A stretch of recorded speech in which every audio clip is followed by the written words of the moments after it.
245వ దినం మామూలు ఇంకా 121 దినంలో ఈ దినం మమ్మల్ని జ్ఞాపకం చేసుకున్నాడు. 9వ మాసము మొదటి దినం. అలనాడు నోవహు వాడిలో ఉన్న సమస్తాన్ని భార్య కుమారులు కూడా పశు పక్షాదులను ఎలా జ్ఞాపకం చేసుకున్నారు. ఈ దినం మమ్మల్ని 9వ మాసం మొదటి దినంలో జ్ఞాపకం చేసుకున్నందుకు వందనములు. యెహోవా నాకు సహాయం చేసి ఉండలేడ నా ప్రాణము శీఘ్రంగా మౌనమందు నివసించి ఉంది. యెహోవా నా కాలు జారినని అనుకోలేదా, నీ కృప నన్ను బలపరచు. నా అంతరంగమందు విచారములు హెచ్చగా నీ గొప్ప ఆదరణ నా ప్రాణాలకు నెమ్మది కలుగజేయు. గత 8 మాసాలు ఎలా నడిపించాను, ఈ మాసంలో నేను నడిపింపు కోరుతూ ఈ దినం నీతో సహవాసం చేసి నీ మందిరంలోని సమృద్ధిని అనుభవించడానికి ఇచ్చిన కృపను వదనాలు చెల్లిస్తూ ఈ స్తుతి ఆరాధన మా రక్షకుడు, మా విమోచకుడు, మా కాపరి త్వరగా రానయ్యున్న సర్వశక్తి గల క్రీస్తు నామములో నీకు సమర్పిస్తున్నాము. మా ప్రియ పరలోకపు తండ్రి, దయచేసి కూర్చోండి. Please be seated. A warm welcome to this Lone Star Telugu Baptist Church Church service. ఉదయకాల ఆరాధన పిలుచుకుందని ప్రేమపూర్వకంగా ఆహ్వానిస్తున్నాము. Great to all in the name of our Lord and Savior Jesus Christ. ప్రభువు రక్షకుడైన యేసుక్రీస్తు వారి దివ్య నామములో మీ అందరికీ శుభములు సమాధానం కలుగుతాయి. ప్రభుత్వ వీటిని ప్రియులారా, దేవుడు మనందరినీ 8 మాసాలు కాపాడాడు. చూస్తుండగానే నాకు అనిపిస్తుంది ఈ సంవత్సరము చాలా వేగంగా 8 మాసాలు పోయినట్టు అనిపిస్తుంది. ఇక కొద్ది రోజుల్లో మనకు అంటే క్రిస్మస్ వచ్చినా ఆశ్చర్యపోవాల్సిన అవసరం లేదు. సో వాక్యంగా మనం చదువుకున్నాము. మీ అందరూ క్షేమం తలస్తూ ప్రార్థిస్తున్నాము. అనేక మంది సీజనల్ వ్యాధులతో బాధపడుతూ ఉన్నారు. చాలామంది మాకు తెలియజేస్తున్నారు. కొంతమంది యాక్సిడెంట్స్ గురయ్యారు. వారి కొరకు ప్రార్థించి వారిని పరామర్శించడం జరిగింది. ఇంటి దగ్గర కానీ హాస్పిటల్లో కానీ మనకు తెలిసిన వెంటనే. ఇంకా మీకు ఏమైనా ప్రార్థన అవసరం ఉంటే ఖచ్చితంగా మాకు తెలియజేయండి, మీ కొరకు ప్రార్థిస్తాం. ఈ దినము లేఖన భాగము చదువుకున్నాం మనము. ఆదికాండం అంటే మనకు కొన్నిసార్లు ఏమనుకుంటామంటే నాకు అంతా తెలుసులే అన్నట్టు అనుకుంటాం. కానీ మరి అక్కడ ఉన్నటువంటి ఆ లోతైనటువంటి విషయాలు ఇప్పుడైతే నేను బైబిల్ స్టడీ చెప్తున్నాను కాబట్టి అక్కడ అనేకమైనటువంటి సంగతి నేను నేర్చుకుంటున్నాను. మరి చదివినటువంటి లేఖన భాగం చూస్తే మరి దేవుడు అబ్రహాముకు భూమిని వాగ్దానం చేశాడు, కానీ వారు అనుభవించలేకపోయారు. నీవు సంచరిస్తున్నటువంటి భూమి అంతా కూడా నీకు ఇస్తానన్నాడు, కానీ మరి ఆయన దాన్ని అనుభవించలేకపోయాడు. కారణం ఏంటంటే నమ్మాడు. నేను అనుభవించాను కాబట్టి నాకేం అవసరం అని అనుకోలే ఆయన, నమ్మాడు ఆయన. అందుకొరకే ఆయన గురించి రాయబడ్డ మాట ఏంటి, అబ్రహాము దేవుని నమ్మాను, అది అతనికి నీతిగా. నాకు కాదు కదా, నా పిల్లలకి నేను దీన్ని అనుభవిస్తేనే నేను అనుకోలేదు. సో అబ్రహాము వాగ్దానం చేయబడినటువంటిది ఏంటి అంటే భూమి, తర్వాత గొప్ప జనంగా చేస్తానని చెప్పాడు. So Abraham గతించిపోయాడు. 12వ అధ్యాయంలో ప్రారంభమవుతాడు. ఆయన ఎలా ఒక లెజెండ్ లాగా ప్రారంభమవుతాడు కదా. ఇప్పుడు అబ్రహాం అంటే మనకు తెలియనటువంటి సందర్భం ఏం లేదు. ముస్లింలకు, తర్వాత యూదులకు, తర్వాత క్రైస్తవులకు, 3 మతాలకు చాలా ప్రాముఖ్యమైనటువంటి వ్యక్తి ఆయన. కాకపోతే ఏంటి అంటే మనకి ఇక్కడ వచ్చిన చిక్కల్లో ఏంటి అంటే చాలా జాగ్రత్తగా వినాలి. ఇష్మాయేలు సంతతే ముస్లింలని చాలా మంది భావిస్తూ ఉంటారు, కానీ కాదు. ఇష్మాయేలీలు చరిత్రలో అరబ్స్లలో మర్జ్ అయిపోయారు, విలీనమైపోయారు. కాబట్టి ఇష్మాయేలీలు ఎప్పటికి కూడా ముస్లింలు కారు, కాజాలరు. గుర్తుపెట్టుకోండి జాగ్రత్త. ఒకవేళ ఇష్మాయేలీలే ముస్లింలు అయితే క్రీస్తు శకం 610లో ఇస్లాం మతం ప్రారంభం చేయడానికి గల కారణం ఏంటి? ఒకసారి ఆలోచన చేయండి. దేవుడు ఆల్రెడీ ఏం చెప్పాలనుకున్నాడో యేసుక్రీస్తు ద్వారా మొత్తం చెప్పేశాడు. మరి కొత్త మతం వచ్చిందంటే అర్థం ఏంటి? క్రైస్తవ మతాన్ని ధ్వంసం చేయడానికి పుట్టినటువంటి దుష్ట మతము ఇస్లాం మతం. గుర్తుపెట్టుకోండి ఒకే ఒకటి, దేవుడు ఏది చెప్పాలనుకున్నాడో అదంతా యేసుక్రీస్తు ద్వారా చెప్పేశాడు. మళ్ళీ ఇంకేంటి చెప్పేది? హెబ్రీ పత్రిక 1వ అధ్యాయంలో రాయబడ్డ దేవుడు చేయాలనుకున్నది, దేవుడు చెప్పాలనుకున్న కార్యాలన్నీ ఆయనలో నెరవేర్చాడు. ఇదేంటి?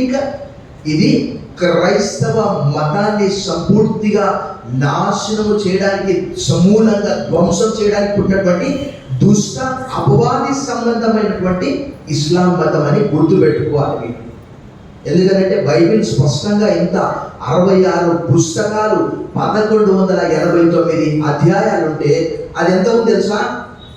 ఖురాన్ గ్రంథం ఎంత తెలుసా? జస్ట్ 112 అధ్యాయాలు అంతే, చాప్టర్స్ ఓన్లీ. కాబట్టి ఇక్కడ నేను కూడా చూశాను, ఇస్మాయిలీల గురించి లింక్ తెగిపోయింది. లేదు, అసలు ఇస్మాయిలీలు ముస్లింలు కాజాల రేపటికి. సరే, ఈ దినం మనం అవన్నీ కూడా కాదు. కానీ ఎందుకు మనము అనుకుంటున్నామంటే, అబ్రహాముకు వాగ్దానం చేయబడింది ఇస్సాకు, ఇస్మాయిల్ కాదు, గుర్తుపెట్టుకోవాలి మనం. ఎందుకంటే అబ్రహాం అనుకున్నాడు ఇస్మాయిలే వారసుడు అవుతుందని అనుకున్నాడు. కానీ చెప్పాడు దేవుడు చాలా స్పష్టంగా, సూటిగా. ఇస్మాయిల్ గురించి అడిగితే 17వ అధ్యాయంలో దేవుడు ఏమన్నాడు తెలుసా? దాన్ని దాటేశాడు, దానికి జవాబు ఇవ్వలేదు. చూడండి, ఒక మాట మీకు చూపిస్తాను. 17వ అధ్యాయంలో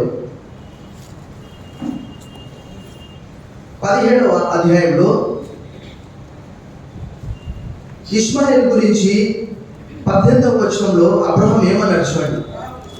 ఇస్మాయిల్ నీ సన్నిధిని బ్రతుకను అనుగ్రహించుము అని ఎవరితో చెప్పాడు? దేవుడు జవాబు ఇచ్చాడా? చూడండి ఏమంటున్నాడు 18వ వచనంలో. దేవుడు నీ భార్య అయిన సారా నిశ్చయముగా నీకు కుమారుని కనును, నీవు అతనికి ఇస్సాకును పేరు పెట్టుదు, అతని తర్వాత అతని సంతానం కొరకు నిత్య నిబంధనగా నా నిబంధనను అతనితో. ఇప్పుడు చెప్పండి, ఇస్మాయిల్తో నిబంధన చేశాడా? ఇస్సాకుతో చేశాడా? ఇస్మాయిలీలు వారసులు కారు, కాజాలు, ఎప్పటికి కూడా కాజాలు. అయితే ఒకటి ఏంటి అంటే, సరే నీవు అడిగావు కాబట్టి 19వ వచనంలో ఇస్మాయిల్ గురించి నీవు చేసిన మనవి వీటిని, ఇదిగో నేను అతన్ని ఆశీర్వదించి అతనికి సంతానాభివృద్ధి కలగజేసి అత్యధికంగా అతన్ని విస్తరింపచేసేదను, అతడు 12 మంది రాజులను కన్ను అతని గొప్ప జనముగా చేసేదని చెప్పాడు. కానీ చరిత్రలో చూస్తే ఏమయ్యారు? వారు అరబ్స్లలో కలిసిపోయారు, అంతే, లింక్ తెగిపోయింది. No more Ishmaelites. కాబట్టి అబ్రహాము మన గొప్ప పితరుడు, లెజెండ్, హీరో 12వ అధ్యాయంలో ప్రారంభమై 25వ అధ్యాయంలో 175 సంవత్సరాల వయసులో చనిపోతాడు. మనందరికీ తెలుసు, ఇస్సాకు వాగ్దాన పుత్రుడు. ఇస్సాకుతోనే నా నిబంధన స్థిరపరుస్తానని చెప్పాడు, ఇస్మాయిల్తో కాదు.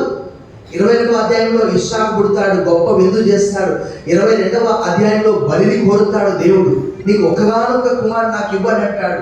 సరే, అదంతా కూడా మనం ఇప్పుడు ఎందుకు జ్ఞాపకం చేసుకుంటున్నామంటే, ఒక ప్రత్యేకమైనటువంటి వ్యక్తి ఇస్సాకు. సో వాగ్దాన భూమి వాగ్దానం చేయబడ్డది, కానీ వారు వాగ్దాన భూమిని అప్పుడే స్వతంత్రించుకోలేకపోయారు. వారు ఎట్లా ఉన్నారంటే పరదేశులుగా ఉన్నారు. అయినప్పటికీ కూడా వారు 7 జాతుల ప్రజల మధ్యలో, అక్కడ రాయబడ్డ మాట 23వ అధ్యాయంలో 23లో సారా చనిపోతుంది. 12వ అధ్యాయంలో ప్రారంభమైనటువంటి మన అబ్రహాము స్టోరీ 25వ అధ్యాయంలో అంతమవుతుంది.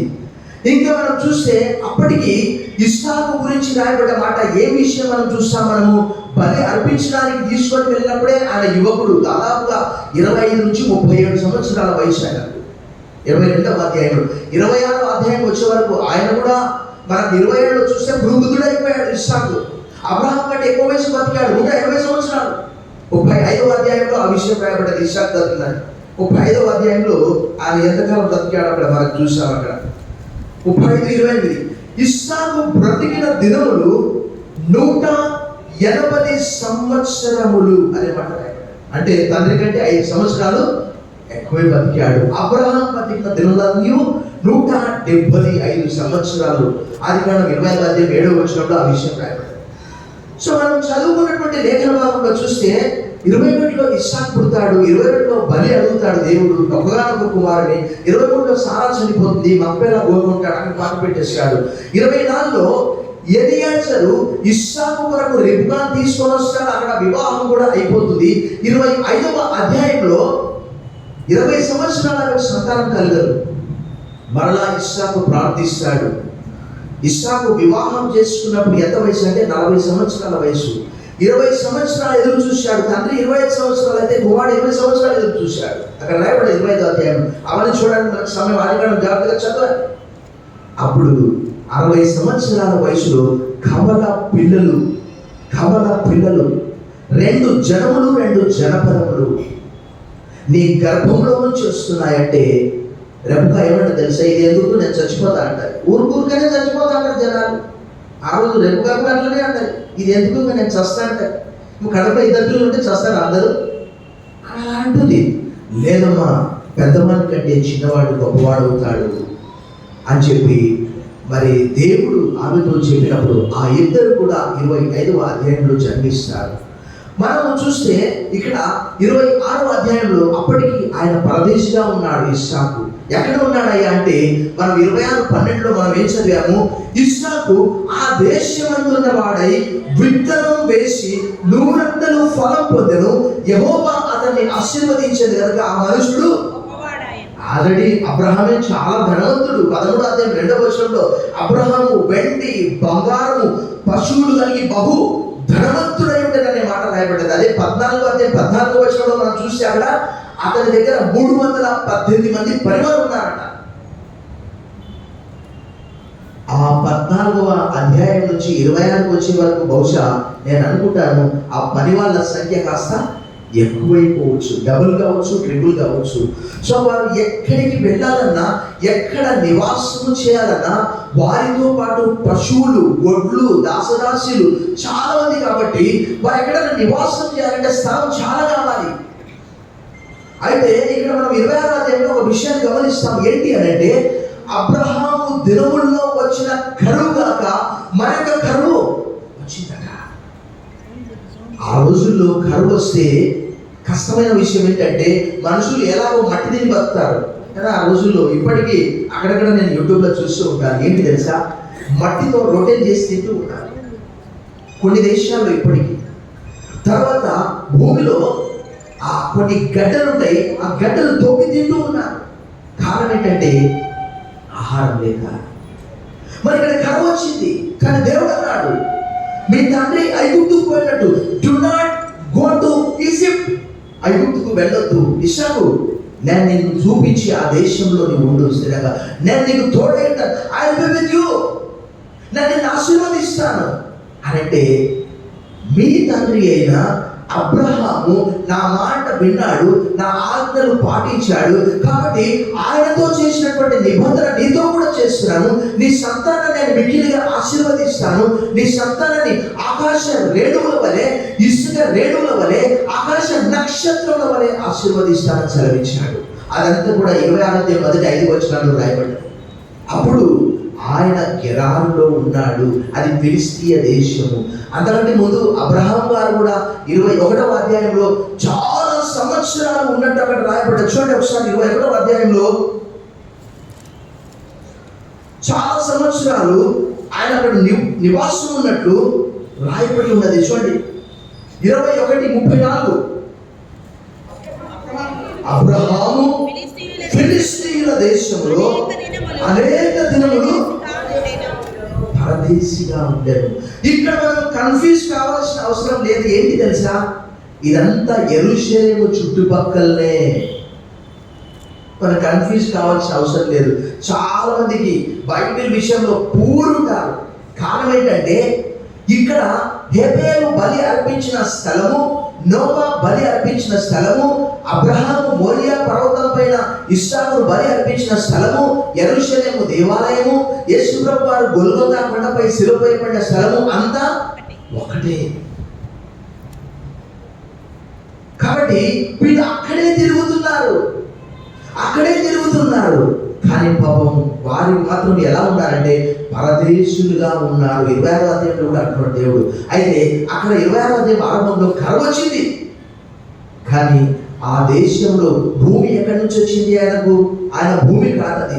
బహుశా అంటే ఖాళీగా ఉన్నటువంటి భూమి కావచ్చు, లేక ఎవరి దగ్గరైనా లీజుకు తీసుకోవచ్చు, కౌలుకు తీసుకోవచ్చు. ఎందుకంటే వాళ్ళ భూమి కాదది. మనం ఒక విషయాన్ని గమనిస్తాము.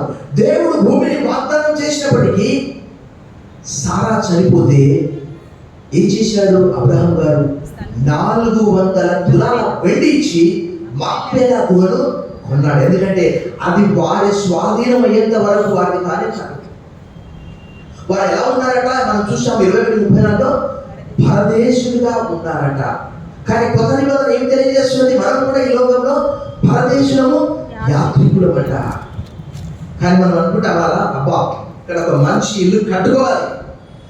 వారు ఎంత ధనవంతులైనప్పటికీ వారు గుడారాలలో నివాసము చేసేవారని మనం గుర్తుపెట్టుకోవాలి. ఆంగ్లంలో నొమాడిక్ అంటారు, నొమాడ్స్ అంటారు, వాండరింగ్ అరేబియన్ అంటారు. అంటే సంచార జాతి. ఇప్పుడు మనకు అర్థమయ్యే భాషలో మీరు నెల్లూరులో ఉన్నారు కాబట్టి యానాదులు కావచ్చు, వారు ఇంకా నకలులు కావచ్చు. అసలు విచారం అనిపిస్తుంది మనకు, మన పితరులు అలాంటి వారా? చూడండి ఒకసారి నేను చెప్పే మాట ద్వితీయోపదేశకాండంలో చూడండి. ఆ మాట నేను చెప్పే మాట కానే కాదు. ద్వితీయోపదేశకాండంలో 26వ అధ్యాయంలో అక్కడ రాయబడే మాట చూడండి. ఇది ఒక ప్రమాణం అన్నమాట. ద్వితీయోపదేశకాండము 26వ అధ్యాయం 5వ వచనం. నీవు నా తండ్రి నశించుచున్న అరామీ దేశస్థుడు, పుట్నోసులో సిరియా దేశస్థుడు, అతడు ఐగుప్తులకు వెళ్ళెను. కొద్ది మందితో అక్కడికి పోయి పరవాసి అయి గొప్పదియు బలమైనదియు విస్తారమైనదియు ఆంగ్లంలో ఏమని రాయబడి తెలుసా? ద్వితీయోపదేశకాండం 26:5లో వాండరింగ్ అరేబియన్ అనే మాట రాయబడ్డది. 26:5 You shall make this response before the Lord your God. A wandering Aramean was my ancestor. మా పితరులు ఎవరయ్యా అంటే సంచార జాతి, నొమాడిక్. వారు తిరుగుతూ ఉన్నారు. ఆ దేశంలో ఉన్నాడు. ఆ స్థలం వారిది కాదు, ఆ భూమి వారిది కాదు. ఆయన ఆ దేశంలో ఉండి ఏం చేశాడట? విత్తనం వేశాడట. విత్తనం వేసి ఏం చేశాడట? 100 పంట కోశాడట. ఎంత గొప్ప విషయం కదా! 26వ అధ్యాయంలో కరువు వచ్చినట్టు అక్కడ స్పష్టంగా రాయబడింది. చూడండి ఒకసారి 26:1. అబ్రహాము దినములలో వచ్చిన మొదటి కరువు కాగా మరొక కరువు ఆ దేశంలో వచ్చెను. అప్పుడు ఇస్సాకు గెరారులో ఉన్న ఫిలిష్తీయుల రాజైన అబీమెలెకు వద్దకు. కరువులు అనేటివి దేవుడు కలగజేసే ఒక ప్రకృతి వైపరీత్యాలు, డిజాస్టర్స్, క్యాటాస్ట్రోఫిక్స్, ఫెమైన్ అంటారు ఆంగ్లంలో. అక్కడ కరువు వచ్చింది. కానీ చూడండి, మొట్టమొదటిసారి అబ్రహామును పిలిచిన వెంటనే కరువు వచ్చింది. పిలిచిన వెంటనే కరువు వచ్చిందంటే ఇది మనకు వచ్చుబాటు రాలేదులే. ఒక వ్యక్తి అనుకుంటాడట, కొత్తగా వ్యవసాయం ప్రారంభించినటువంటి వ్యక్తి విత్తనాలు వేసి పంట పండించే సమయంలో నష్టం కలిగిన, వర్షం రాకపోయినా, వర్షం ఎక్కువ వచ్చినా ఇలా అనుకుంటాడట, ఇది మనకు సరిపోతులే, సూట్ కాలేదు అనుకుంటాడు. అదే 10 సంవత్సరాల నుంచి వ్యవసాయం చేసినటువంటి ఆ వ్యక్తి 11వ సంవత్సరంలో సపోజ్ పంట పండింది, పండలేదు. ఆయన ఏమనుకుంటాడంటే, సరే ఈ సంవత్సరం అలా జరిగింది, వచ్చే సంవత్సరం దేవుడు పంట కలగజేస్తాడు. ఇస్సాకు ఆ దేశమందున్న వాడై రాయబడినటువంటి అద్భుతమైనటువంటి మాట, Isaac lived in the country that was Gerar. అది ఏంటి అంటే ఫిలిష్తీయుల దేశం. అది ఆ దేశంలో ఉండి ఆయన ఏం చేశాడట? విత్తనాలు వేశాడట. ఆ పంట ఏం పంట అయి ఉండొచ్చు అని అంటే మనం అనుకోవచ్చు, ఇక్కడ బైబిల్ గ్రంథంలో రాయబడ్డ మాటలు అది గోధుమలు కావచ్చు, అది ఎవరు కావచ్చు. ఎందుకంటే మనకు అక్కడ మన పితరులు పండించినటువంటి పంటలు మనం చూస్తాం. అక్కడ ఆదికాండం 30లో చూస్తే అక్కడ గోధుమల పంట గురించి అక్కడ రాయబడ్డ 30వ అధ్యాయము అక్కడ మనం చూస్తే 15వ వచనంలో లేక 14వ వచనంలో గోధుమల కోత కాలంలో అనే మాట రాయబడి ఉన్నది. ఇంకా మనము ఋతు గ్రంథంలో ఎవరి పంట గురించి మనం చూస్తాం. ప్రభుత్వం మిగిలి ప్రియులారా, దేవుని వాక్య ప్రకారం ఏంటి అంటే, దేవుడు ఎవరిలో ఉంటాడో ఇక్కడ వాగ్దానం చేశాడు, నీవు ఐగుప్తుకు వెళ్ళదు, ఇక్కడ ఉండు, నేను నిన్ను ఆశీర్వదిస్తా అంటే చుట్టూ కరువు ఉండవచ్చు, దాంతో మనకు సంబంధం లేదు. పరిస్థితులు అననుకూలంగా ఉండవచ్చు. దేవుని వాక్యంలో రాయబడ్డది, కరువులో వారిని సజీవులంగా పోషించడానికి దేవుడు సమర్థుడు అనే మాట రాయబడ్డాడు. 33వ కీర్తన ఈ వాక్య భాగం రాయబడి చూడండి ఒకసారి. 33వ కీర్తనలో కీర్తనకారుడు ఏమంటున్నాడు చూడండి ఒకసారి. 33వ కీర్తనలో చాలా స్పష్టంగా రాయబడ్డది. 10వ వచనం చూడండి. వారి ప్రాణమును మరణం నుండి తప్పించుటకును కరువులో వారిని సజీవులంగా చూసారా. చుట్టూ కరువు వచ్చింది. ఆయన పండించినటువంటి పంట చూసి ఆ ఫిలిష్తీయులు ఏం చేశారు? అసూయపడ్డారు. వారు అసూయపడేటంత ధనవంతుడైపోయాడు ఇస్సాకు. అక్కడ రాయబడిందని మనం చూస్తే, ప్రభునందు మిక్కిలి ప్రియులారా, ప్రభు మనతో కూడా ఉన్నప్పుడు మనం చేసే పని అది ఏదైనా కావచ్చు. 1వ కీర్తన 3వ వచనంలో అతడు లేక ఆమె చేయనంతయు సఫలమగును అనే మాట రాయబడ్డది. దేవుడు ఇస్సాకుతో ఉన్నాడు కాబట్టి ఆ దేశంలో కరువు వచ్చింది. మనం కూడా ఈ లోకంలో జీవిస్తూ ఉన్నప్పుడు ఎన్నో కష్టాలు వస్తాయి, నష్టాలు వస్తాయి, వ్యాధులు వస్తాయి, ఇరుకులు వస్తాయి, ఇబ్బందులు వస్తాయి, వ్యాపారంలో నష్టం వస్తుంది, వడిదుడుకులు వస్తాయి, కరోనా వచ్చింది, హోటల్స్ అన్ని మూతపడ్డవి. మరలా కొంతకాలం. కానీ ఇక్కడ ఇస్సాకు ఆ దేశంలో ఉన్నాడు. ఆ పంట విత్తనాలు వేసి నూరంతలుగా పంట కోశాడు. చప్పటి కొట్టి మనం దేవుని బయటపరిచాం. కారణం ఏంటంటే ఒకటి, దేవుడు వారికి వాగ్దానం చేశాడు. ఆ చుట్టుపక్కల ప్రజలు వారికి ఎలాంటి హాని చేయకుండా ఒక లేఖన భాగం మీకు చూశాను చూడండి. 35వ కీర్తన 35వ అధ్యాయం ఆదికాండము 5వ వచనం చూడండి. 35వ వచనం. వారు ప్రయాణమైపోయినప్పుడు దేవుని భయము వారి చుట్టూన్న పట్టణముల మీద ఉండేది కనుక వారు యాకోబు కుమారులను వారు ఎక్కడుంటే అక్కడ దేవుని భయం వారి కలిగినట్లు చేశారు. అబ్రహాం ఉన్నాడు. అబ్రహాం ఎలా ఉన్నాడు? అన్ని మధ్యలో ఆదికాండం 23:5లో మహారాజులాగా ఉన్నాడు. అది చచ్చిపోతే, సారా చనిపోతే వారు అన్నారు, అయ్యా నీవు మా మధ్యలో మహారాజులాగా ఉన్నావు, నీకు స్థలమైనటువంటి వారు ఎవరు? ఈయన కూడా ఎక్కడున్నాడంటే గెరారు ప్రాంతంలో ఉన్నాడు. అది ఫిలిష్తీయ దేశము. అక్కడ ఉండి చాలా సంవత్సరాలు ఉన్నట్టు అక్కడ రాయబడ్డది. మనం చూస్తే 26:6 ఈ మాట రాయబడ్డది. ఇస్సాకు గెరారులో నివసించను అనే మాట రాయబడ్డది. తర్వాత మనం చూస్తే 17వ వచనంలో ఇస్సాకు అక్కడి నుండి వెళ్ళి గెరారు లోయలో గుడారం వేసుకొని అక్కడ నివసించను అనే మాట రాయబడ్డది.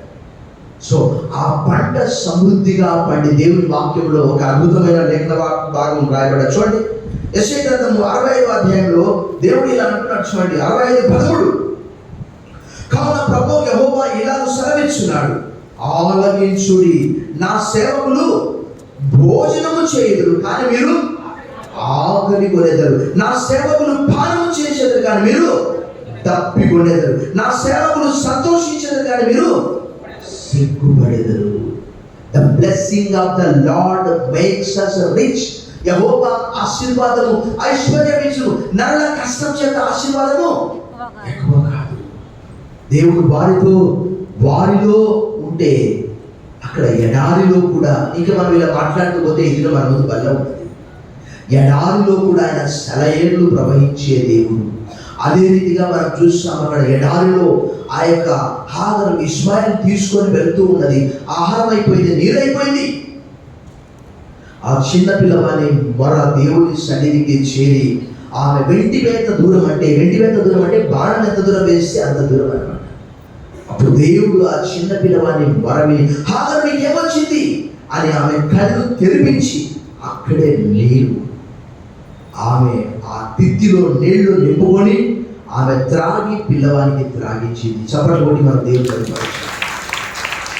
ప్రభునందు మిక్కిలి ప్రియులారా, దేవుని వాక్యంలో రాయబడి ఉన్నది, ఇస్సాకుతో దేవుడు ఉన్నాడు, వాగ్దానం చేశాడు. కాబట్టి 26వ అధ్యాయము 13వ వచనంలో అతడు మిక్కిలి గొప్పవాడగు వరకు క్రమముగా అభివృద్ధి పొందుతూ వచ్చారు. విత్తువాడు విత్తుటకు బయలు వెళ్ళను. కొన్ని విత్తనాలు త్రోవ పక్కన పడ్డాయి, కొన్ని రాతి నేల పడ్డాయి, కొన్ని ముళ్ళ పొదల్లో పడ్డాయి. కానీ దేవుని వాక్యంలో రాయబడ్డ మరి ఒక మాట ఏంటి అని అంటే, మత్తయి సువార్త 13వ వచనం, మత్తయి సువార్త 13:23 రాయబడ్డాయి. కొన్ని మంచి నేలలో పడ్డటువంటి ఆ విత్తనాలు ఎలా ఉన్నాయంట? 100 13వ అధ్యాయం 8వ వచనంలో, తర్వాత 60 తర్వాత 30 అంటే నిజంగా అసలు దేవుని వాక్యంలో ఏమని రాయబడింది తెలుసా? విత్తువానికి విత్తనమును, తినువానికి ఆహారమును ఇచ్చే దేవుడు అనే మాట రాయబడింది. తర్వాత ఏంటి అంటే, ఆయన ఆకాశము నుండి భూమిని తడిపి వర్ష రూపంలో ఆ విత్తనాలు వేసినటువంటి దానికి మొలకలెత్తేటట్లు దేవుడు చేస్తున్నాడు. ఇక్కడ కరువు వచ్చింది, కానీ విశాలమైన పంట పడడానికి గల కారణం ఏంటంటే, దేవునికి అసాధ్యమైనదంటూ ఏది లేదు. ఎందుకంటే ఒక విషయం మనం గమనిస్తాం, ఇశ్రాయేలీయులని ఐగుప్తీయులు తరుముతూ ఉన్నప్పుడు మనం నిర్గమకాండం 14వ అధ్యాయంలో చూస్తాము. ఏంటి అంటే, ఇటు ఐగుప్తీయులకు మాత్రము చీకటైనట్లు కనిపిస్తుంది, కానీ వారికి మాత్రము పగలు కాబట్టి వారు ప్రయాణం చేస్తూ వెళ్తూ ఉన్నారు. అలా వారు ప్రయాణం చేసిన తర్వాత అకస్మాత్తుగా చూసినప్పుడు, మీరు బయలుదేరాలనుకున్నప్పుడు ఏం జరిగింది? వారు ఎర్ర సముద్రంలో మునిగి చనిపోయారు. అంటే ఇక్కడ మనము గమనించవలసిన విషయం ఏంటి అంటే, ఆయన ఉన్నవి లేనట్టుగా, లేని ఉన్నట్టుగా ఎడారులలో కూడా సెలయేర్లు ప్రవహించే దేవుడు. ఇస్సాకు ఆ దేశంలో ఉన్నాడు, ఆ దేశంలో కరువు వచ్చింది, కానీ దేవుడు అతనితో కూడా ఉన్నాడు. కాబట్టి దేవుని వాక్యంలో 37వ కీర్తన 19వ వచనం చూడండి. మనం 37వ కీర్తన 19వ వచనం చూడండి ఒకసారి. 37వ కీర్తన 19వ వచనం, కరువు దినములలో వారు తృప్తి పొందుదురు, భక్తిహీనులు నశించిపోదురు అనేమాట. ఆపత్కాలమందు వారు సిగ్గునందరు, కరువు దినములలో వారు తృప్తి పొందుదురు. ప్రభునందు వెక్కిన ప్రియులారా, వేకువని లేచి మీరు చాలా రాత్రి అయిన తర్వాత కష్టార్జితమైన ఆహారం తినుచుంట వ్యర్థమే, తన ప్రియుడు నిద్రించుండగా ఆయన వారికి ఇచ్చున్నాడు. ఈయన ఇస్సాకు చింత చేయలేదు. దేవుని వాక్యంలో రాయబడినది, ఎవరైతే దేవుని యందు నమ్మకం ఉంచుతారో వారు ఎలా ఉంటారట? నీటి కాలువల యోరను నాటబడినదై ఆకు వాడగా తన కాలమందు ఫలమిచ్చు చెట్టు వలె ఉండును, అతడు లేక ఆమె చేయదంతయు సఫలమగును. సో ఇస్సాకు ఆ దేశంలో ఉన్నాడు పరదేశిగా. మరి దేవుడు అతనితో కూడా ఉన్నాడు కాబట్టి క్రమక్రమంగా అభివృద్ధి పొందుతూ వచ్చాడు. 14వ వచనం చూస్తే, అతనికి గొర్రెల ఆస్తియు, గొడ్ల ఆస్తియు, దాసులు, గొప్ప సమూహమును కలిగినందున ఫిలిష్తీయులు అతని యందు శత్రువులు అసూయపడేటంత ఆస్తి. ఎలియాజరు కూడా చెప్తాడు, అయా లాబానుతో చెప్తాడు, దేవుడైన యెహోవా నా యజమాని బహుగా ఆశీర్వదించారు, దాసదాసులు, వెండి, బంగారు, పశువులు. 24వ అధ్యాయం 35వ వచనంలో ఆ విషయం పక్క పేజీ చూడండి. అక్కడ 24:35 పక్క పేజీ వరకు ఆయన చెప్పే మాట, యెహోవా నా యజమాని బహుగా ఆశీర్వదించాడు కనుక అతడు గొప్పవాడాయను, అతనికి గొర్రెలను, గొడ్లను, వెండి, బంగారములను, దాసదాసి జనమును, వంటలను, గాడిలను. చాలా మంది అనుకుంటారు ఏంటంటే మన పితరులు చాలా పేదవాళ్ళని అనుకుంటారు, కానీ వారి ఆస్తి ఆ రోజుల్లో చూస్తే ఇప్పుడున్నటువంటి అదాని కూడా సరిపోడేమో, ఇప్పుడున్నటువంటి అంబానీ కూడా సరిపోడేమో.